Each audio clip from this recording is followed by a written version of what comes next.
بخاری مسلم میں آتا ہے نبی علیہ السلام نے حضرت ابو سفیان کو 100 اونٹ گفٹ کر دیے غزوہ حنین کے موقع پر، صفوان کو 100 اونٹ دے دیے، ٹھیک ہے؟ تو انصاری چند جو لونڈے لپاڑے تھے، نوجوان لڑکے، لونڈے لپاڑے کیا؟ لونڈے لپاڑے یہ عربی اردو ڈکشنری میں آپ دیکھیے گا، لونڈے لپاڑے وہ ہوتے ہیں جو کم عمر کے بچے جن کے ذہن ابھی اتنے پختہ نہیں ہوتے۔ پھر آپ نے ان کا یہ جو کیڑا تھا نا دماغ سے وہ نکالا، آپ نے فرمایا کیا تم اس بات پہ راضی نہیں ہو کہ یہ لوگ دنیا کا مال لے جائیں؟ مرزا نے اپنی گھٹیا زبان استعمال کرتے ہوئے انصار نوجوان صحابہ کے بارے میں لونڈے لپاڑے کا لفظ استعمال کیا، نعوذ باللہ، اور اسی طرح یہ لفظ استعمال کیا کہ حضور علیہ الصلوۃ والسلام کے بارے میں کہا کہ آپ نے ان کے دماغ میں جو کیڑا تھا وہ نکالا۔ اس طرح کی گھٹیا زبان مرزا وقتاً فوقتاً صحابہ کرام کے بارے میں استعمال کرتا رہتا ہے، یہ کوئی پہلی مرتبہ نہیں ہے۔ لیکن جب ہم مرزے کی گھٹیا گفتگو پیش کرتے ہیں تو مرزے کے شاگرد تعویلیں کرنے لگ جاتے ہیں کہ اس کا یہ مطلب ہے، یہ مطلب ہے، یہ کوئی غلط بات نہیں کر رہا، یہ ہے وہ ہے، آپ خواہ جو ہے اس پر اعتراض کر رہے ہو۔ تو اس دفعہ ہم نے یہ کیا کہ فیس بک پیج پر ہم نے ایک پوسٹ لگائی جس میں ہم نے مرزے کے شاگردوں کے لیے لونڈے لپاڑے کا لفظ استعمال کیا اور دماغ کا کیڑا نکلنے کا لفظ استعمال کیا۔ یہ پوسٹ مرزے کے شاگردوں کے لیے ایک ٹیسٹ تھا، ورنہ ہمارا یہ مقصود نہیں تھا، اور اس طرح کے الفاظ کو ہم درست نہیں سمجھتے۔ اس لیے اس انداز سے اور ان الفاظ سے مرزے کے جن جن شاگردوں کو تکلیف ہوئی ہو، ہم غیر مشروع طور پر ان سے معذرت کرتے ہیں، لیکن ہم نے چونکہ آئینہ دکھانا تھا، ہمارا یہ مقصود نہیں تھا، وہ آئینہ ہم آپ کے سامنے پیش کر دیتے ہیں۔ اس پوسٹ پر ایک بھائی نے کمنٹ کیا کہ آپ یہ کون سی زبان استعمال کر رہے ہیں، کیا ایک عالم دین کو ایسی زبان زیب دیتی ہے؟ اور بھی کئی لوگوں نے اس پر تنقید کی۔ ایک آدمی نے لکھا کہ پہلے زبان سے غلاظت دور کرو پھر تبلیغ کرنا۔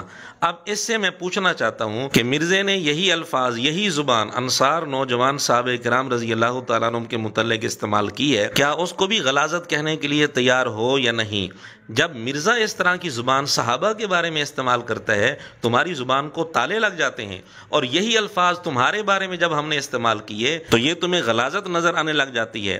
اصل میں اپنے ایمان کی فکر کرنے کی ضرورت ہے، کیا تمہارے دل کے اندر، تمہارے ضمیر میں غیرت باقی بھی ہے یا نہیں؟ ایک آدمی نے کمنٹ میں لکھا کہ آپ کی زبان سے ہی آپ کی ذات کا پتہ چل گیا۔ اس سے میں پوچھنا چاہتا ہوں، کیا مرزے کی زبان سے ابھی تک آپ کو مرزے کی ذات کا پتہ نہیں چلا؟ وہ صحابہ کرام کے متعلق یہی زبان استعمال کر رہا ہے، لیکن ابھی تک آپ کو اس کی ذات کا پتہ نہیں چلا۔ ایک اور آدمی نے کمنٹ کیا کہ پہلے تمیز سیکھ کر آؤ، اخلاق کی گری ہوئی شکل آپ اختیار کر رہے ہو۔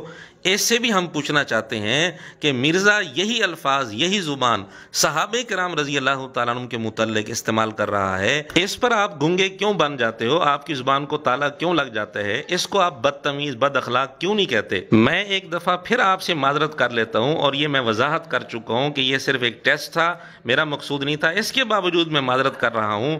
لیکن آپ کی غیرت کا پتہ چل گیا کہ مرزا اگر یہی الفاظ صحابہ کرام رضی اللہ تعالیٰ عنہ کے متعلق استعمال کرے تو آپ کا رویہ کیا ہوتا ہے، اور اس کے شاگردوں کے لیے وہی الفاظ استعمال کیے جائیں تو رویہ کیا ہوتا ہے۔ ایک اور بھائی نے بھی اسی طرح کا کمنٹ کیا، اس سے بھی ہم پوچھنا چاہتے ہیں کہ مرزے نے یہی زبان صحابہ کرام رضی اللہ عنہ کے لیے استعمال کی ہے، کیا وہاں بھی فتویٰ لگاؤ گے یا وہاں گنگے بن جاؤ گے؟ ایک اور کمنٹ پڑھیں، لکھتے ہیں کہ آپ کی پوسٹ سے پتہ چل گیا کہ آپ عقل سے پیدل قوم کے فالتو عالم ہیں۔ ہاں جی، اس سے ہم پوچھتے ہیں اب مرزے کے بارے میں کیا خیال ہے جس نے یہی زبان صحابہ رضی اللہ تعالیٰ عنہ کے لیے استعمال کی ہے؟ ایک اور آدمی اپنی غیرت کا مظاہرہ کرتے ہوئے اس پوسٹ پر کمنٹ کرتا ہے کہ ایک مولوی کی پوسٹ ایسی لینگویج میں ہی ہو سکتی ہے، نہ تہذیب نہ بات کرنے کا طریقہ۔ اس سے ہم پوچھنا چاہتے ہیں تمہاری غیرت اس وقت کہاں مر جاتی ہے جب مرزا یہی زبان، یہی الفاظ صحابہ کرام رضی اللہ تعالیٰ عنہ کے متعلق استعمال کر رہا ہوتا ہے؟ اب جن جن لوگوں نے اس پوسٹ پر اس طرح کے کمنٹس کیے، ان کی ذمہ داری بنتی ہے کہ وہ مرزے سے بھی رابطہ کریں اور اسے اعلانیہ معافی مانگنے پر مجبور کریں، اور اسے کہیں کہ یہ اخلاق سے گری ہوئی حرکت ہے اور یہ گھٹیا زبان ہے اور یہ بدتمیزی ہے وغیرہ وغیرہ، جو جو انہوں نے الفاظ یہاں استعمال کیے ہیں۔ اگر مرزے سے اعلانیہ معافی نہیں منگوا سکتے تو پھر کم از کم اتنا تو کر سکتے ہیں کہ اعلانیہ طور پر مرزے سے اعلان برات کر لیں، اور اگر ایسا بھی نہیں کر سکتے تو پھر خود ہی فیصلہ کر لیں کہ ان کے ضمیر میں غیرت باقی بھی ہے یا نہیں۔